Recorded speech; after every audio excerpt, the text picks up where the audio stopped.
يا مساء الفل والهنا، أهلا بيكم في حلقة جديدة من برنامجنا بوصلة السعادة. معايا أنا سمية أيمن، كل يوم تلات الساعة 6:15 مساء. وموسم جوه دماغي، الموسم ده بنتكلم عن أنواع الافتقاد. يعني كل حلقة بناخد نوع من أنواع الفقد ونتكلم عنه، ويا ترى ليه مش بنعرف نتخطاه وإزاي نقدر نتخطاه. والمرة اللي فاتت اتكلمنا عن افتقاد المشاعر، فاتكلمنا عن افتقاد شعور القيمة، افتقاد شعور البراءة، لما عارفين بعد كده عدة صدمات تحس ان انت بقيت قاسي داخليا، ما بقاش عندك مشاعر البراءة او ان انت على نيتك زي زمان. كمان اتكلمنا عن افتقاد الأمل بعد عدة إحباط وازاي نقدر نرجعه تاني. الحقيقة ان انا كنت قلتلكوا انه أي حد حاسس بإحباط ونفسه إن هو الأمل يرجع له تاني يفتح سورة الطلاق، عشان ربنا سبحانه وتعالى بيديله عدة رسائل إنه هو هيفرجها، وإنه هو طالما في وقت الفراق من شريكة حياته بيعمل اللي يرضي ربنا هيبهره بالنتيجة، سواء بقى كان الخير في إنه يرجع أصلا لمراته، أو كان الخير في إن ربنا يعوضه بحاجات تانية.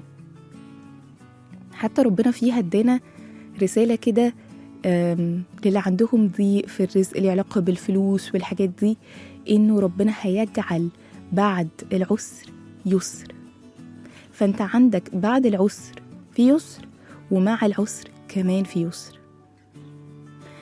فبالتالي مفيش أي حاجة في الدنيا تستاهل إنك ما يبقاش عندك أمل، لأن أنت لو محبط وما عندكش أمل، ايه اللي هيحصل؟ هتبدأ ان انت سلوكياتك تعمل ده. يعني بسلوكياتك انت بتقول ان فعلا مفيش امل، فمش هتبقى قادر تقوم تعمل حاجة ولا قادر تسعى. لما يجي انترفيو هتلاقي نفسك فجأة تعبت وقلت ايه ده، انا مش قادر اروح، وما روحتش، وكأنك بتثبت لنفسك انه فعلا مفيش امل. النهاردة هنتكلم عن نوع مختلف من انواع الافتقاد، هو نوع مهم قوي، ممكن يكون مش بنتكلم عنه كتير في رأيي، ألا وهو افتقاد الصديق. عارفين شعور، هل عمرك عديت بشعور إنك تكون في أصعب أوقات حياتك وفتحت الموبايل عمال بتدور تقدر تكلم مين بس انت مش لاقي؟ هل عمرك وانت مبسوط قوي، مثلا رايح فرح أخوك أيا كان، وكل حد من اخواتك مع اصحابه بيتنططوا معاه وبيعملوا وانت واقف لوحدك؟ عشت المشاعر دي قبل كده؟ او على الاقل يبقى عندك 1,000,000 صاحب، ولكن انت حاسس انه مفيش حد قريب قوي، مفيش حد قادر تكلمه في حاجات عميقة جدا، صعب عليك ده. فتقول انا مش فاهم انا ازاي وحيد، مع ان انا حواليا 50 صاحب وكلهم بيحبوني.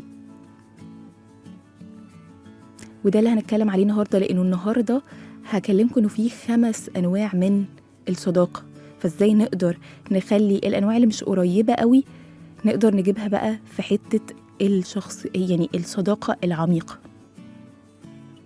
فسؤالي ليك، يا ترى مين في حياتك تقدر تقوله صاحبي يا صاحبي انت اللي مقويلي قلبي؟ مستنية اتصالاتكم على أرقام التواصل بتاعتنا 010427894، أو اكتبوا لنا رسائلكم على صفحة الفيسبوك الخاصة بتسعينات FM #ضيف بوصلة السعادة. فاصل سريع نرجع لكم تاني.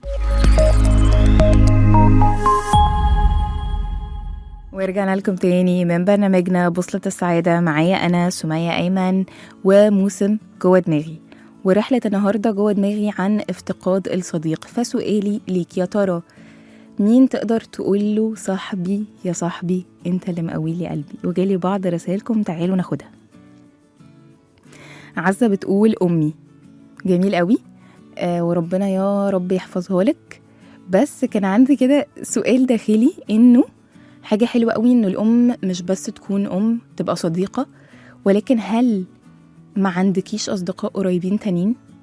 علشان ده حتى بيعمل عبء على الأم، ان انت عامله لها رولز تانية، يعني عامله لها هي المفروض دورها كأم، انت لا عملت لها كمان دور الصديقة، فلو هي الوحيدة هيبقى ده عبء على الأم نفسها. شيرين نديم بتقول أنا عارفة إن إجابتي هتكون غريبة جدا، المعنى المغني اللي بحب أسمعه من زمان. مش غريبة ولا حاجة، ويعني ربنا يديمه في حياتك صاحبك بإذن الله، مفيش مشكلة يعني. انتصار جمال بتقول أختي حبيبتي وصديقاتي حبايبي مقويين قلبي، ربنا يحفظهم لك يا رب. وكمان منى شوقي عاملة تاج لصاحبتها، أعتقد اسمها نرمين، ده اللي أنا فهمته يعني. فربنا يا رب يحفظكم لبعض. وعامة السؤال ده بالنسبة لي كان مهم قوي، عشان ده اللي بيفكرنا بأهمية الصحبة. يعني أوقات أصلا أنت مبيبقاش عندك حتة افتقاد الصديق، أنت عندك الحد أو الكذا حد اللي مقويين قلبك فعلا، واللي أنت بتعتبرهم أصدقاء قريبين، وعارف أن أنت لما بتكلمهم بيكولك في ساعتها. ولكن الحقيقة أن أنت ما بتقدرهمش، أو مش ما بتقدرهمش، بتقدرهم ولكن مش بتبعت تقولهم كل فترة. الناس بتحتاج تسمع. احنا عندنا دايما حتة لا، ما انت عارفة ان انا بحبك، بس معلش انا عايزة اسمع. اوكي شكرا، انا تمام، انا عارفة، بس انا محتاجة اسمع من الاشخاص دي ان انا قد ايه مؤثرة في حياتهم. طيب، اكبر اشكالية عندنا في فكرة انه ما بنعرفش نعمل اصدقاء حقيقيين هي فكرة ان احنا بنفتكر ان الصداقة دي بتحصل اوتوماتيكلي فجأة كده من غير ما اعمل اي حاجة. عارفين اللي هي ايه؟ بنبقى فاكرين ان هي لا، انا اول ما اشوفها كده هحس ان دي صديقتي وخلاص. يا جماعة مش قصدي اي حاجة، انا اسفة يعني، بس ده كلام افلام. تعالوا بقى للواقع، ده مش حقيقة. يعني لا، انت بتحتاج تعمل مجهود عشان تلاقي الصديق الحقيقي. الصديق مش هتبقى كده قاعد كده وفجأة هتلاقيه، لا، هو احتياج زيه زي اي احتياج بتحتاج تعمل مجهود فيه. مش الجواز احتياج؟ حضرتك لما بتكون عايز تتجوز بتسعى، ولا بتقعد كده بتتفرج على التلفزيون تقول بإذن الله أنا يعني ما بتعملش كده. نفس الكونسبت ده. الصداقة والعلاقات أكتر حاجات هتحتاج تعمل فيها مجهود. وكمان إشكالية تانية بتخلينا ما نعرفش نعمل أصدقاء هو فكرة ذكريات الطفولة. أوقات كتير بيبقى عندنا تجارب مش لذيذة تماما مع الأصدقاء في الطفولة، فبالتالي بنعممها، فبنفتكر إنه هو كل الأصدقاء كده. بقى المعنى عندي في الصداقة إنه يبقى فيه تنمر أو يبقى فيه نقد، فبالتالي لا إراديا هلاقي سلوكياتي بتخليني أبعد عن الأصدقاء، وبعدين أرجع أقول أنا عايز صديق. ودي كانت حاجة حصلت لي في فترة من حياتي، لأن أنا كان وأنا صغيرة حصل لي تنمر كتير. وفي فترة من الفترات يعني حصل لي، عارفين التنمر اللي بيكون على الإنترنت من حد معايا في المدرسة، ودخلت أنا هي وصاحبتها من الآخر شقلطوني لبعض يعني على صورة نزلتها. وكنت مثلا في جريد 5، كنت في 5 ابتدائي. وأنا فاكرة كنت ساعتها مسافرة حتى يعني مصيف وكده، كنا في صيف. كنت بنزل بقى بسين بقى ودموعي نازلة وبتاع، وأختي بقى الكبيرة هي اللي دخلت ردت عليهم وكده. فأنا كان عندي دايما فكرة إنه ما أنا بقى نسيت أقول لكم حاجة صح. بعد بقى ما رجعنا يعني من المدرسة، البنت اللي هي دخلت ردت عليا دي وقعدت تشقلطني هي وصاحبتها لبعض، جت يعني وقعدت تهزقني. اوكي تمام. فصاحبتي الانتيم او اللي انا كنت فاكراها كانت واقفه معاها في صفها، يعني كانت واقفه معايا بتهزقني، واللي هو بص اللي هو بتعمل كده. فدي كانت رساله ليا انه انا ما تحبش كصديقه، او انه اي صديقه هتكون في حياتي هتحسسني ان انا بلا قيمه او هتوجعني بشكل ما. فهنا عملت اللي هو بيسمى self fulfilling prophecy، النبوءة الذاتية. نبوءة ذاتية ذات التحقق. ايه دي بقى يا جماعة؟ دي فكرة انه انت بيبقى عندك expectation معين، عندك توقع معين او عندك معتقد معين، فانت سلوكياتك كلها بتكون متماشية علشان تحقق المعتقد ده أو التوقع ده، تقول إن هو صح. فلو أنا شايفة إن أنا فاشلة وما ينفعش أتعين في أي شغلانة، كل ما يجيلي انترفيو هتعب، مش هحضرله فهعمله وحش، وارجع اقول مش انا قلت لكم ان انا فاشل وما ينفعش اعمل مش عارف ايه ومش هتقبل في شغلانه. فمهم قوي اصلا بدايه كده ان انت تبقى واعي ان الحاجات الصدمات اللي انت شفتها مع اصدقائك دول مش معنى الصداقه، ومش معناها ان هم هيأثروا على صداقتك فيما بعد. يعني عامة الدراسات مرعبة على موضوع الصداقة يا جماعة.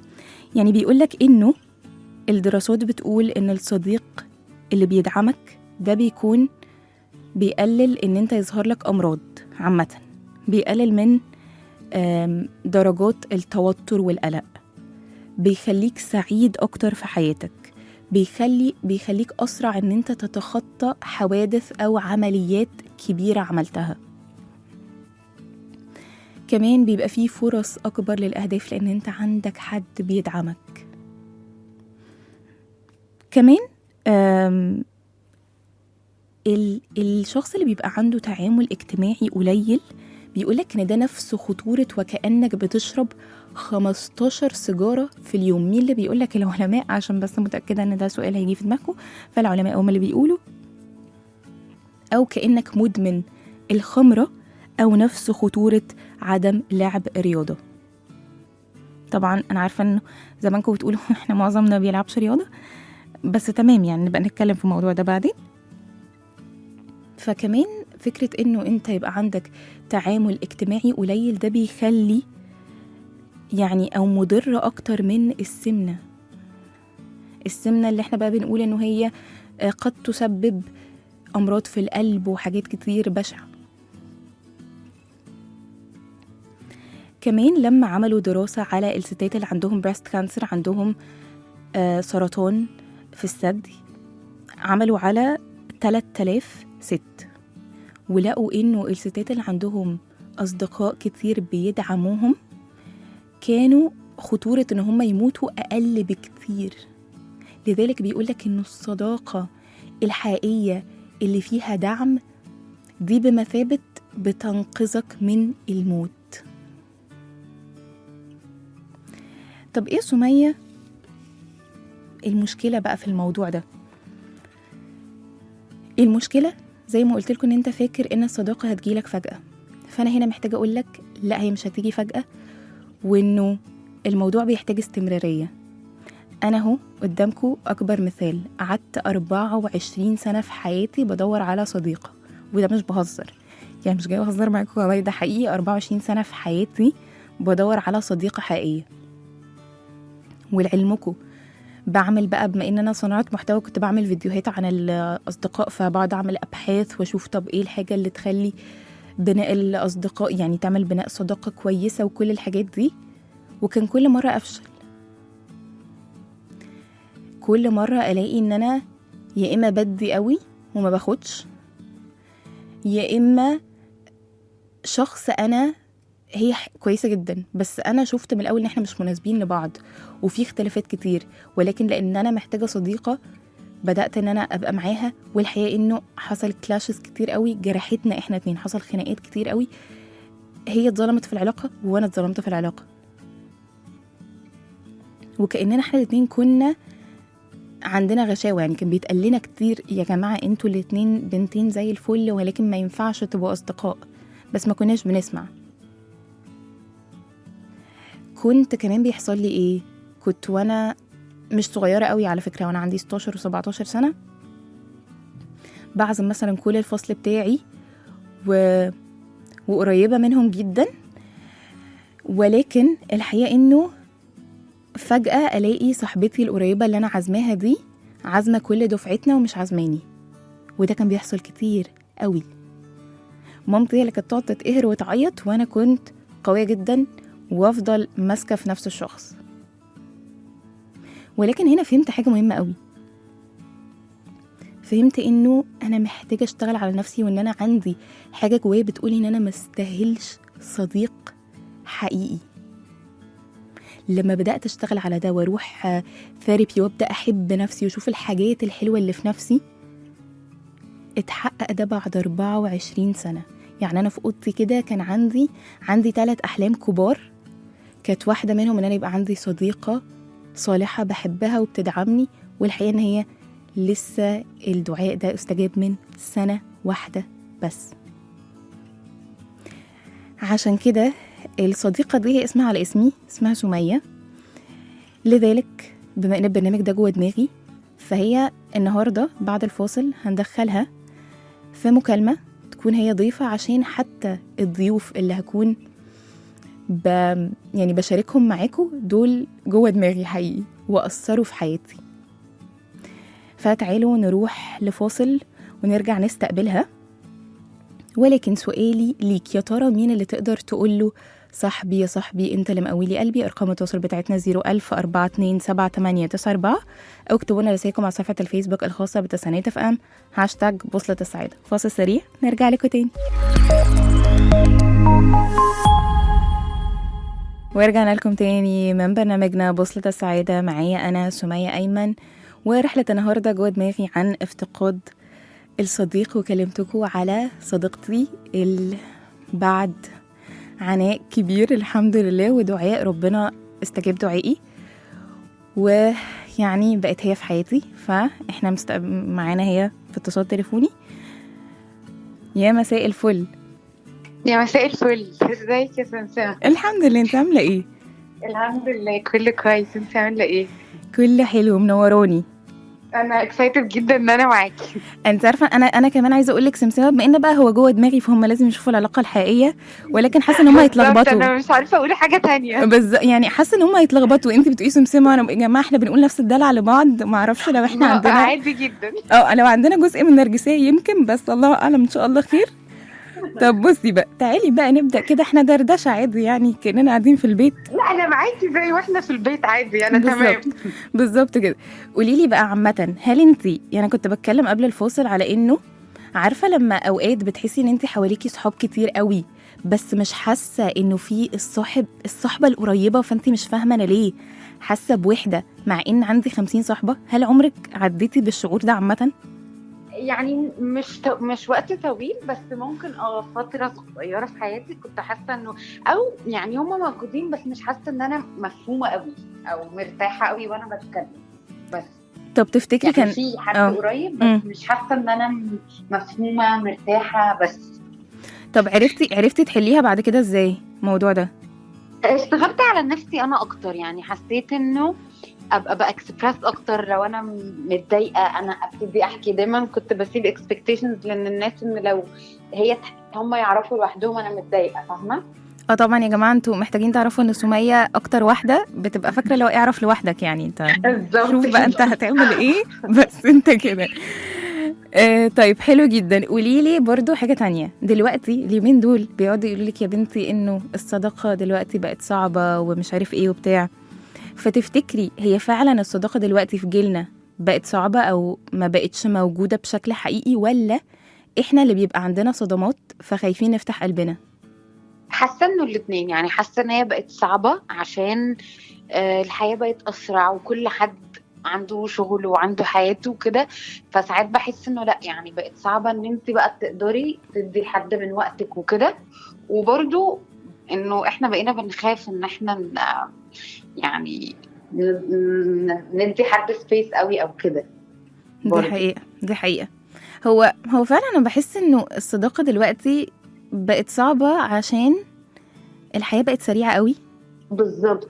فتحسي انه بيبقى عندنا توقع ان احنا عايزين الشخص قريب قوي، بس هو الحقيقة ان هو عنده حاجات تانية، فاحنا بقى بنقوم جايبينها في حتة انه لا ده ما بتحبنيش بقى ومش مهتمية بيا وبتاع.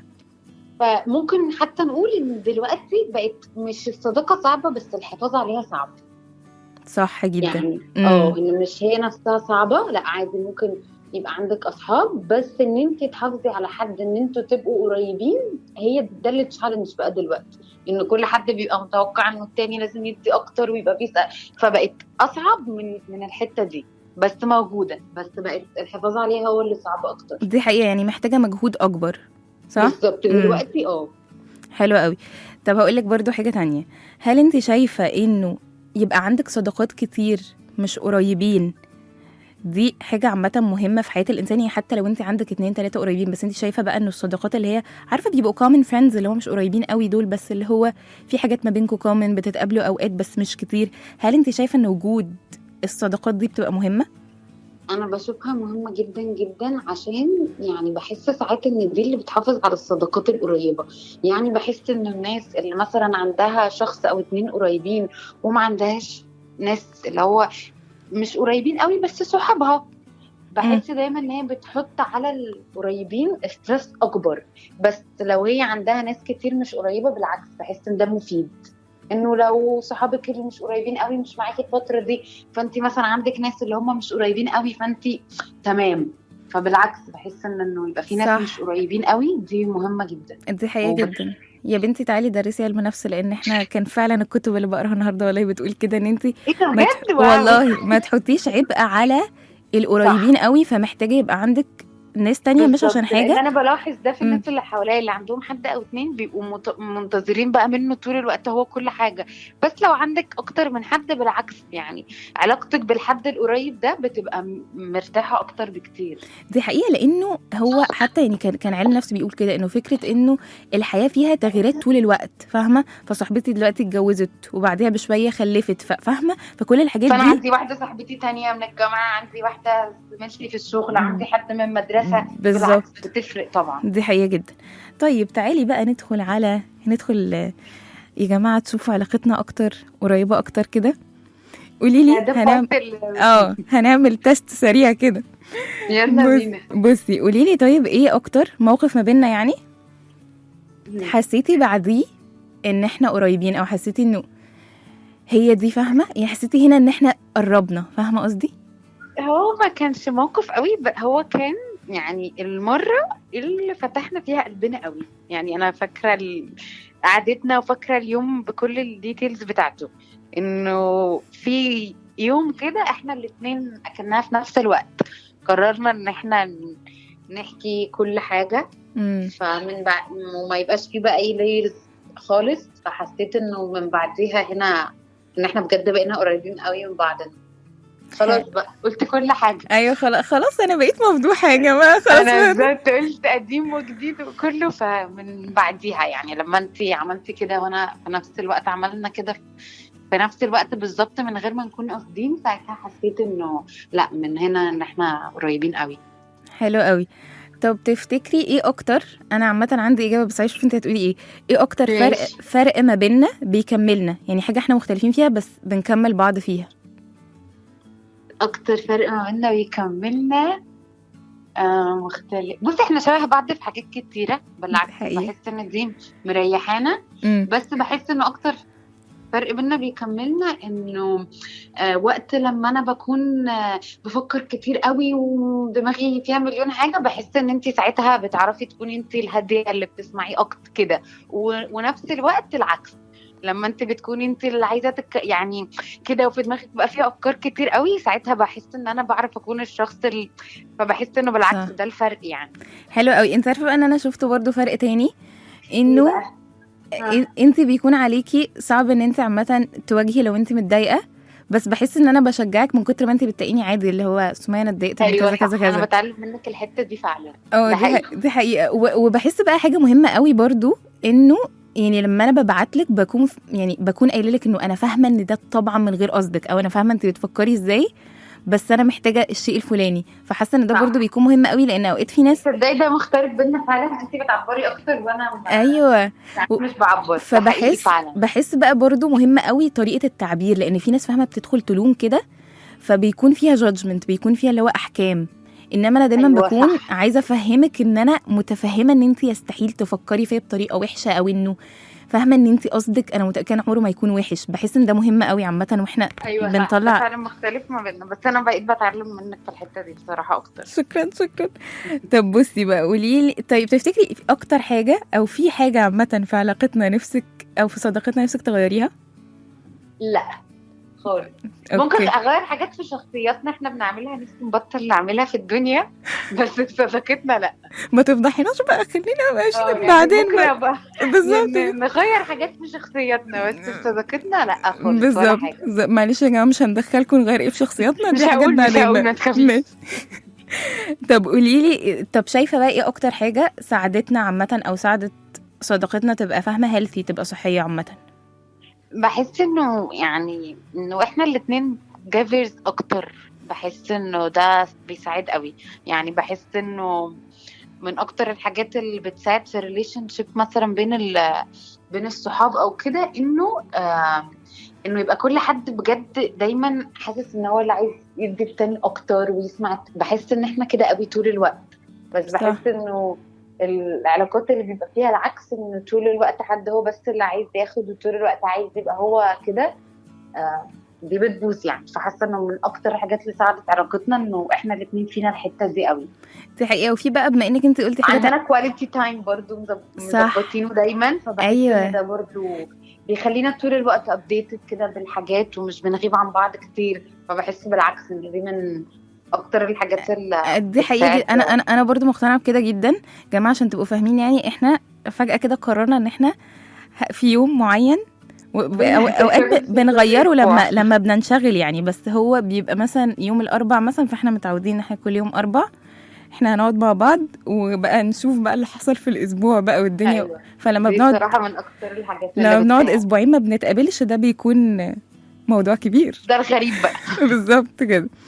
طيب تعالي بقى اسئله مين فينا يلا. فينا بيرد بعد 3 ايام؟ استغفر الله انا العظيم. مش عارفة اقول سمية فهقول انتي. بالظبط. هو انا للاسف يا جماعه اوقات ممكن مثلا ارد عليها بعد اسبوع، يعني يوم ما احنا هنتقابل كده. بس انا اتعودت خلاص عادي. بالظبط، لان انا فهمتها عشان تعرفوا ان التواصل مهم جدا. انا فهمتها ان انا لا التواصل مهم فعلا. جوه دماغي برد عليها. يعني هي دلوقتي ايوه انا سمية بسمع بتبقى انا ردت بسمع في الفويس دماغها نوت، فعلا. فبقعد اقول ايوه ماشي وبتاع كده، فانا بقتنع ان انا تمام رديت. بس فبعد شويه بلاقيها مثلا بعد 3 ايام، سمية بقول لك انت ما ردتيش. فاكتشف بقى ان احنا ايه الدنيا كده. طيب تفتكري مين اكتر واحده بتحب تتحكم في الخطط؟ مش حاسه. بحس ان احنا الاثنين فلكسبل قوي، بنقعد نقول انت عايزه ايه، طب انت يعني بحس انه لا ما حدش فينا. صح دي حقيقه. طب مين اللي بتسخن وبعدين بتسخن يعني بتتعصب يعني وبعدين بتهدى بسرعه بعد دقيقتين؟ انت. حقيقه يا جماعه، حقيقه جدا. يعني مش عارفه وعامه ينفع اقول كده عليها ولا لا، لا بس عادي يعني. اعتقد انت. طب ويا جماعه بهدى بحاجه وحشه يعني، حاسه اللي هو تافهه جدا. ورد بس، يعني واحد شخص يجيب لي ورد فهم اتاخرت عليها اجيب ورده على طول. بالظبط. فهو لو هيجوا مثلا متاخر ساعتين بيجيبوا لي ورد، انا بنسى ان هم اتاخروا، فعادي يعني صباح الفل مش حاجه. بالظبط. طيب مين بتعرف تكتم الاسرار اكتر؟ لا احنا الاثنين. الحمد لله، كنت خايفه تقولي حاجه. مين فينا اللي بتحل المشاكل عامه؟ انت، عشان بيبقى عندك حاجات منطقيه كده لما بتقوليها بفضل اقول ايوه صح، انا ليه ما عملتش كده. ايه ده بجد؟ فبحس شكرا انه قوي. انت اكتر. طيب ماشي. تفتكري لو علاقتنا كانت لون هيكون لونها ايه؟ يا بلو يا مم. وايت، او كده درجه بين يعني. طب ليه بلو؟ انا حاسه وايت هفهمها، بس ليه بلو؟ عشان بحس ان الحاجات الصافيه بقى اللي هو البحر والسماء وكده بلو. فبحس ان دي اكتر حاجه يعني كومن كده في العلاقه، ان احنا ترانسبيرنت كده فاهمه. فبحس ان البلو والسماء بيدوني الاحساس ده برضه. الله حلو قوي. طب لو كنا اغنيه تبقى اغنيه ايه؟ اغنيه اغنيه صاحبي يا صاحبي. ايوه بقى ماشي. دي عامه السؤال ده عجبني قوي. لو صداقتنا كانت صوت هيبقى صوت ايه؟ يعني هل مثلا هيبقى ضحكه كروان بقى وحاجات لذيذه كده. الله حلو قوي ماشي. هل في عاده غريبه انا بعملها انت بتحبيها فيا؟ عاده غريبه. بصي انا بحب ان انت بتحبي الكوفي قوي بزياده، يعني حاسه ان دي ممكن تبقى غريب عن الطبيعي. يعني الناس كلها بتحب الكوفي، بس انت بتحبي الكوفي بطريقة زيادة عن الطبيعي، فأنا دي بحب حقيقة. فيكي حبك للكوفي، العشق. وبشاركها الكوفي يا جماعة، لازم كل أسبوع يبقى فيه كوفي على طول. فأنا دي عادة غريبة بس أنا بحبها جدا، ببسط منها، فتمام. حلو قوي. طيب ماشي، تعالي بقى عايزين نختم كده بان انتي تقولي، لو هتقولي نصيحة للبنات اللي لسه ما لقوش الصداقة القريبة دي، هتقولي لهم ايه؟ ما لقوش الصداقة القريبة. يعني نفسهم، فاهمة، نفسهم في صديقة وعمالين يدوروا، بس هما بيقولوا لك انه مش لاقي او مش عارفة ابقى قريبة من حد. بصي، حاسة انه بس ممكن يعني قبل ما هم يبدأوا يدوروا برضو، عشان يعني بحس انه دايما الناس بتدور، بس عايزاهم بس يبقوا يعني يدوا بس فرصة لنفسهم يفكروا انه بجد هم كمان يعني الشخص اللي كويس يبقى صديق. فاهمة قصدي؟ يعني حاسة انه دايما الناس بتبقى عايزة صديق، بس هي بس تفكر انه انا محتاجة مثلا اشتغل على ايه في نفسي صح عشان لما يبقى عندي صديق بجد ابقى انا الشخص الكويس. صح. فاهمة قصدي؟ ايوه، اللي هو فاول ما انا يشتغلوا على نفسهم في الحاجات دي، ساعتها هيبتدي ساعتها هيبتدي الشخص ده اصلا يظهر لوحده. دي حقيقة جدا. يعني عارفة انت فكرتيني بايه؟ اسم الله المقدم المؤخر، انه من بالظبط معانيه ان اوقات اصلا احنا اللي بنكون سبب في تأخير الاقدار. انه فكرة ان انا بالظبط. مثلا دلوقتي عمالة بدعي ان انا اتجوز، بس الحقيقة ان انا مش جاهزة في اي حاجة ولا اعرف اصلا انا يعني قصدي ايه. كده، قصدي ان هم بالظبط. يشتغلوا على نفسهم، ان هم بجد لو عندهم الصاحب يكونوا هم الشخص اللي بيتفهم، اللي بيسمع. ما الصداقة دي يعني بتحتاج مجهود، فهل محتاجة هم فن قادرين؟ التفويت كمان. طبعا دي من اهم الحاجات. دي حقيقة جدا. وبجد انه لو اشتغلوا على نفسهم كده فعلا فعلا هيظهر الشخص اللي شبه شخصيتهم، فيشتغلوا ان شخصيتهم تبقى كويسة عشان الشخص يبقى كويس. دي حقيقة، لان هم ساعتها اصلا هيكونوا خلاص عندهم المقومات، فربنا ده يقينا ان شاء الله يرزقك ساعتها يعني بإذن الله. بالظبط بالظبط. جميل قوي، شكرا قوي بجد والله، يعني من احلى المداخلات عامه. انا اتبسطت قوي ان احنا مرة اتكلمنا في الراديو. وانا جدا والله مبسوطه اكتر جدا والله. بكتير، والاغنيه اللي جايه عامه عشانك فاسمعيها بقى. ماشي، يلا. ميرسي ميرسي يا حبيبتي، باي باي. طيب تعالوا بقى نروح لفاصل، ولسه مستنياكم تكلموني تقولوا لي مين الشخص اللي انت تقوله صاحبي يا صاحبي انت اللي مقويلي قلبي. ارقام التواصل بتاعتنا 010427894، او اكتبوا لنا رسائلكم على صفحه الفيسبوك الخاصه بتسعينات اف ام هاشتاج بوصله السعاده. فاصل سريع نرجع لكم تاني. ورجعنا لكم تاني من برنامجنا بوصله السعاده مع سمية ايمن على تسعينات اف ام. و رحله النهارده جوه دماغي عن افتقاد الصديق، فكلمتكم عن التجربة بتاعتي واللي كان عمرها 24 سنة، شعور بأنه أنا مفتقدة أصدقاء.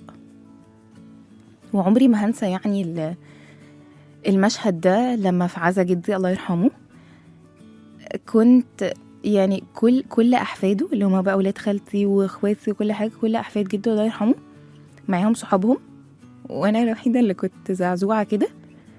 كنت أصلا اللي هو، عشان تبقوا فاهمين المنتاليتي بتاعتي كنت بفكر ازاي، كنت شايفه ان هو تحفه، ان كفايه ان هم بس كلموني قالوا لي محتاجه حاجه، عارفين اللي هو المجاملات دي، محتاجه حاجه، كنت شايفه تحفه، مش محتاجين يعملوا حاجه تانية. مع اني كنت قاعده ساعتها طبيعي في زعل، فانت محتاج حد يطبطب عليك، كل واحد حواليه بقى الدايره اللي بتطبطب عليه، وانا ما كنتش ساعتها لاقي حد.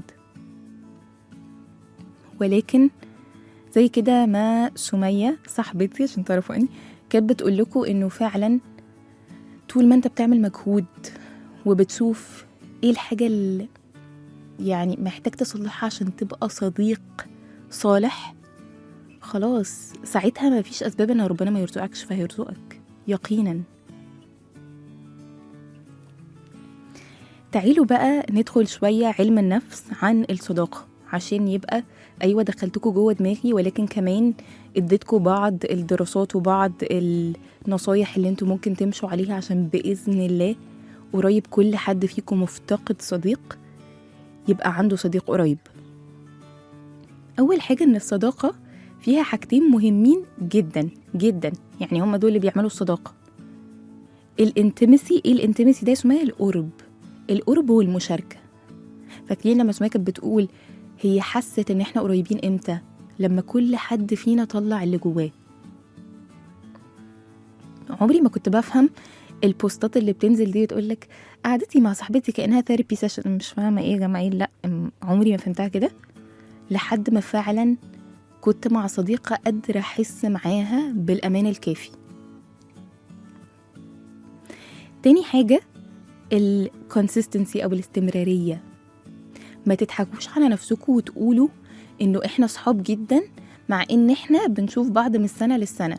أيوة ممكن تبقوا أصدقاء، دي حقيقة، وأصدقاء يعني نقدر نقول بينكم علاقة قوية، ولكن ما نقدرش نقول قريبين أو ده أقصى قرب. ما ينفعش يبقى عندي أقصى قرب وأنا بشوف الشخص ده كل سنة مرة.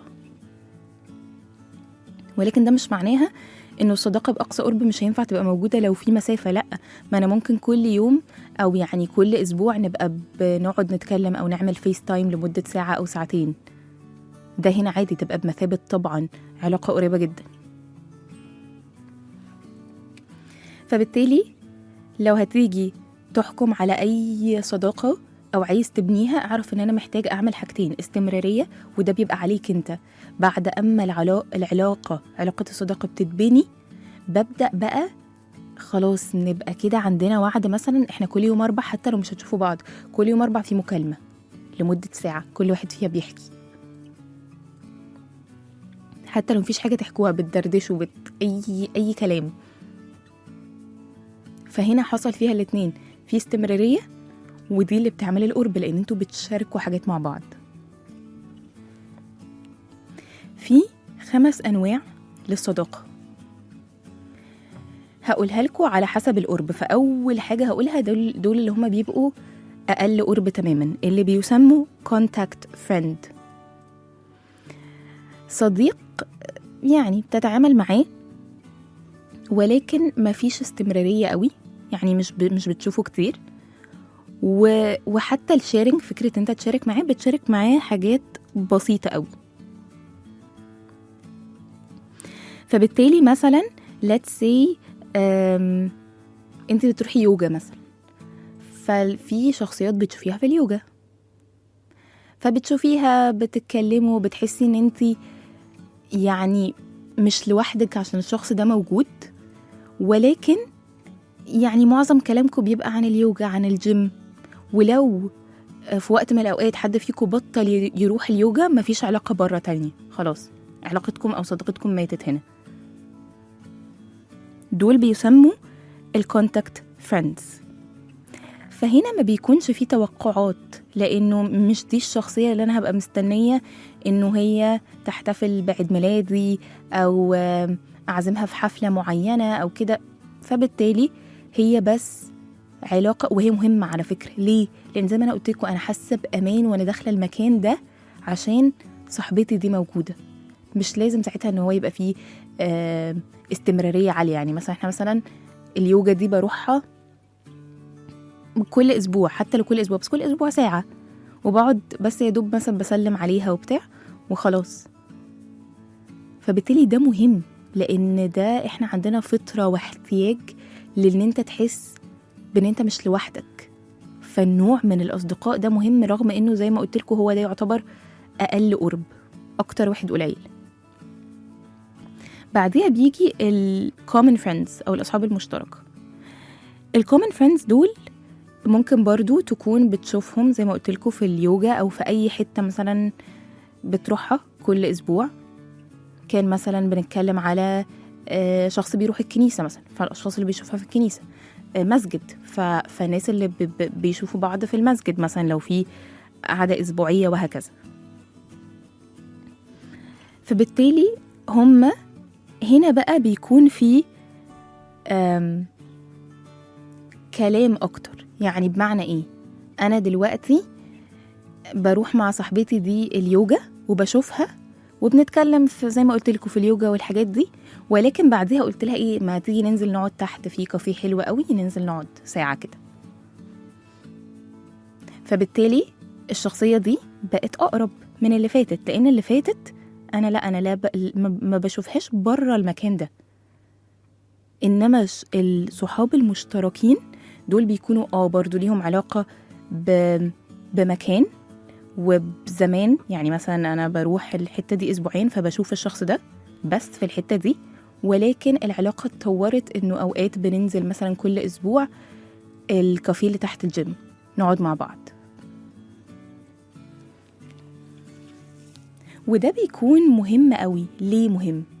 عشان مثلا لو احنا بنتكلم على أم جديدة، ففكرة مثلا إنه هي يبقى بيروحوا حتة معينة مثلا بياخدوا كورس مثلا أو كده، فهي بتشوف الأمهات الجدد كمان أو سبورت جروب مثلا، فبتشوف الأمهات الجدد، فعندها ناس بيعدوا بنفس اللي هي بتعدي بيه ويبقوا أصدقائها. مش أصدقاء قريبين قوي، ولكن أشخاص تقدر تتكلم معاهم وتشارك معاهم حاجة. بعديها بنروح بقى على الأصدقاء القريبين قوي اللي هم بيسموا الكوميونيتي فريندز. الأصدقاء دي نوع من الأصدقاء دول إن أنا بدأت أطلع برا دايرة معينة. فأنا دلوقتي عندي زميلتي في الشغل وكنا بننزل كل يوم مثلا بعد الشغل تحت في الكافيه بس، ودي كانت علاقتنا فول ستوب. بدأنا نقول إيه ده، ما تيجي يوم الخميس مثلا عندي كل يوم خميس نتفرج على الكرتون الفلاني عندي في البيت ونتغدى وبتاع. فالعلاقة هنا خلاص ما بقتش مرتبطة بالشغل بس أو بالجيم أو كده، هي خرجت برا الإطار ده، بقى في ما بيننا كذا حاجة مشتركة مش حاجة واحدة بس. وعشان خلي بالكو أنا لما اتكلمت على أول نوعين اللي هو الكومن فريندز الأصحاب المشتركة والكونتاكت فريندز اللي أنا بتعامل معاهم كده من بعيد لبعيد، دول أصلا لو أنا سبت المكان ده، لو أنا سبت الجيم، لو سبت الشغل، علاقتنا ماتت. ولكن العلاقة دي ما ماتتش، لأن احنا بقى في ما بيننا حاجات تانية مشتركة. أنا حسيت إن أنا الشخصية دي مش بس عايزاها تبقى مرتبطة بالجيم أو بالشغل، لأ، أنا أخدتها في حتة تانية. الأشخاص دي بنشارك معاهم حاجات، ولو كنا في وقت صعب بيجولنا على طول. في الحفلات بتعزميها، في عيد ميلادك، عادي عندك الأريحية ان انت تسأليها ايه بقى خطتك الأسبوع ده، عملت ايه، بتاع الحاجات اللذيذة دي. بعديها أقرب بقى نوع من أنواع الصداقة بيسموا الكوميتد فريندز، الأصدقاء الملتزمين. ايه سمية ده؟ هقول لكم. الأصدقاء دول بيكون إن أنا حاسس إن أنا ملتزم اتجاه الصديق ده بغض النظر عن تغييرات الحياة.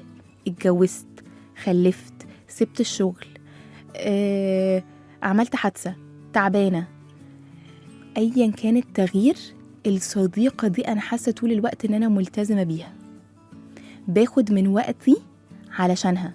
يعني أنا دلوقتي مشغولة مثلا وعندي assignment خلاص، بس أنا بالنسبة لي هي محتاجاني في حاجة معينة، أنا هسيب الدنيا دي وأروح لها عادي. فدول بيسموا الكوميتد فريندز أو الأصحاب اللي بيكونوا ملتزمين ببعض، حتى لدرجة إن انتي الصديقة دي بتبقي بتعرفيها على أصحابك التانيين وعلى قرايبك، فبتكون تقريبا عارفة معظم الحاجات عنك. طيب آخر حاجة بيكون فيه الكونفيرمد فريندز، الأصحاب اللي انت كده كده هتبقي متفقة ان انت قريبة ليهم. الأصدقاء دول اللي هقولك ان هما في النص، دول القرب اللي في النص، لا هي قريبة قوي ولا هي بعيدة قوي. يعني أنا جبت لكم أول 2 اللي هم بعاد جدا مش قريبين خالص، وبس ليهم مشترك بمكان معين أو علاقتكم مشترطة بمكان معين، وجبت لكم 2 القريبين بقى قوي. دي بقى بتكون في النص. الشخصية دي بتكون حضرتك ما عندكيش يعني استمرارية، مش بتشوفيها كتير، ولكن عندكم تاريخ من القرب رهيب يخليكوا قادرين تفضلوا صحاب رغم تغييرات الحياة وبعد المسافة. دول بقى اللي انتوا تقدروا تسموهم وتقولوا انه انا بقعد شهرين ما اكلمهاش، ولما اكلمها احس ان انا لسه شايفها امبارح او لسه شايفاها امبارح. هم دول. بس شفت انا قلت لكم ايه؟ حاطين قربهم في النص. ايه اللي مخلي قربهم في النص مع ان انت بتقولي يا سمية ان هم عندهم تاريخ وذكريات قوية جدا ببعض، وكل ما يتكلموا هم عندهم الذكريات الكافية اللي تخليهم المكالمة تفضل 50 دقيقة. اللي مخليهم في النص مش قرب قوي هو ان هم مش بيشوفوا بعض كتير. الاستمرارية في انه يبقى فيه وقت بنشوف بعض فيه، ما يبقاش اكتر من اسبوع او اسبوعين، ده مهم جدا للصداقة وللقرب. لان انا هبدأ احس ان الشخص ده مش غريب عليا، متوقع هو هيعمل ايه. فكل ما ابقى الشخص ده متوقعه وعارفة هو يعمل ايه، كل ما هحبه اكتر، كل ما هحس بالقرب اكتر. خلاص بقيت حافظة ملامح وشها، بقيت حافظة هي لما تتعصب تبقى عاملة ازاي، لما هترد على جوزها في التليفون هتعمل، بقيت عارفاها حافظاها. فبالتالي لو جيت اجيبها لكم كده بسرعة، ابعد ناس اللي هم الكونتاكت فريندز دول عندهم قرب قليل وكمان بيشوفوا بعض قليل. لما اجي اتكلم على الاصحاب المشتركين، فدول عندهم يا اما هم بيشاركوا مع بعض حاجات فحاسين بالقرب والمشاركة، يا اما هم بيشوفوا بعض مثلا كل اسبوع ولكن ما عندهمش الاتنين، فيا ده يا ده. لما اجي اتكلم على اللي في النص بقى، اللي هم لا قريبين قوي ولا بعيد قوي، اللي هم الكونفيرمد، دول بيكونوا قريبين لينا قوي بسبب التاريخ، ولكن الاستمرارية ان انا اشوفهم ده ما بيبقاش موجود، بيبقى قليل. لما اجي اتكلم على الكوميونتي فريندز اللي هم بقى الاقرب، دول بيكون في قرب عالي وكمان استمرارية عالية. وطبعا الملتزمين دول بقى بيبقوا اقرب حاجة، فبيبقى فيه استمرارية دائمة وكمان بيكون فيه قرب عالي جدا. الاشخاص اللي فيها بتعملوا ايه؟ اللي فيها بتكونوا نفسكم. يعني من اكتر الحاجات اللي بيقولوا ان احنا محتاجين علماء النفس تكون موجودة في الصداقة هي الإيجابية. لو انت فكر بالإيجابية ان انا كسمية بقولك ايه، ما تنكدوش على بعض، ما تقعدش تشتكي، لا. الإيجابية علماء نفسي يقولولك ان انت تبقى صادق، اللي انا حاسه بعمله. I don't fake. انا قدام الشخص ده مش محتاجة البس ماسك، لا، انا بكون انا. وعارفين يعني لما اجي اتكلم على سمية كده هقول لكم ان انا كنت اوقات مثلا ممكن اقول ايه، انا مش هقول لها الموضوع ده دلوقتي خالص، اول ما تدخل بقوله. فهي دي الاشخاص، انت انا قدامها مش قادره فيك، مش قادره اخبي. وده مش هبل، عشان متفاهمه ان ممكن ناس تقول بقى ده انت بتعرفيش تخبي بقى انت بقى، لا، هو ما بيبقاش كده. انا مطمنه لها كفايه. فبالتالي انت محتاج تعمل ايه؟ محتاج ان انت تجيب بقى الخانات اللي انا اتكلمت عنها دي، ال5 خانات دول، وتشوف الناس اللي في حياتك كل واحد في انهي خانة. لان انا لو مش عارف، يعني لو حاطط مثلا واحد صاحبي انا شايفه قريب جدا ولكن هو الحقيقة ان هو مش قريب قوي، هو صاحب مشترك، فاحنا اصلا لو ما بقيناش مع بعض في الشغل علاقتنا هتموت. فبالتالي انا لو عندنا توقعات مختلفة هيبقى فيه هنا مشكلة. انت هتبقى طول الوقت متوقع منه حاجات بس هما بيعملهاش، فهتفضل تحس بالخذلان. انا هفضل احس بالخذلان لان انا شايفك حد قريب قوي ولكن انت ما بتعاملنيش كده. عشان كده مهم قوي ان انا اعمل ده. ولما تيجي تحط الحاجات في الخانات، يعني تحط كل صديق في انهي خانة، ما تعملهاش بمشاعرك، اعملها بالتعامل. يعني مش انا والله انا حاسس ان احنا بنحب بعض قوي فاحنا قريبين، لا، هي ما بتتحسبش كده. مش انت حاسس ان انتوا قريبين فاذا لا. التعامل ما بينكوا ايه الاخبار، القرب والاستمرارية اخبارها ايه. لو برضو هحب اقول لكم حاجات مهمة، يعني تبس كده مهمة تساعدكم عشان افتقاد الصديق. محتاج ان انت يبقى عندك انفتاح، انت منفتح ان انت تقابل ناس وتتكلم مع ناس. بدأت اروح كورس عشان اشوف ناس جديدة، لو انت لقيت نفسك انت محتاج اصدقاء، ولما بصيت كده في الخانات ما لقيتش في حد قريب، ابدا بقى. يا اما انا هو مثلا في حته الكونفيرمد فريندز، الاصحاب اللي انا تاريخنا هو اللي مقربنا ولكن احنا ما بنشوفش بعض كتير، فانت قررت ان انت لا انا عايزه اقربه اكتر، فهتبدا تقول له احنا لازم اسبوعيا نتقابل حتى لو على فيس تايم، فانت كده اخدت العلاقه في حته تانية. يا اما انت اصلا مفيش ناس حواليك حاسس ان هم ينفع يبقوا اصدقائك، فبالتالي افتح بقى لنفسي، ابقى منفتح، افتح نفسي مجالات اشوف فيها ناس تانية، ما كنش عامل نفسي في الشغل والبيت وقرايبي واقول إيه والله انا مش، يا جماعه انا مش لاقي، انا مش عارف. لا، افتح نفسك دواير، شوف كده حاجه بتحبها وشاطر فيها نفسك تتعلمها وادخل الكورس ده، اتعلم لغه جديده فهتشوف ناس جديده.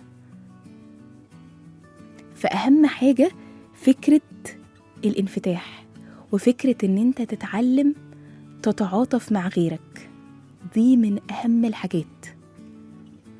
أتعلم ان انا أكون متعاطف، وان انا أتعامل مع كل الناس بلطافة، حتى الشخص اللي انا مش مستلطفه قوي او في مثلا ما بيننا اختلافات كتير، لان اوقات الاختلافات هي اللي بتقربنا. يعني الدراسات بتقولك انه الحاجات اللي احنا ما بنحبهاش هي اللي بتقربنا اكتر. يعني انا مثلا لو انا وصاحبتي حد ما يحبش السواقه، ده اللي يقربنا. ليه؟ لان احنا حاسين بوجع بعض.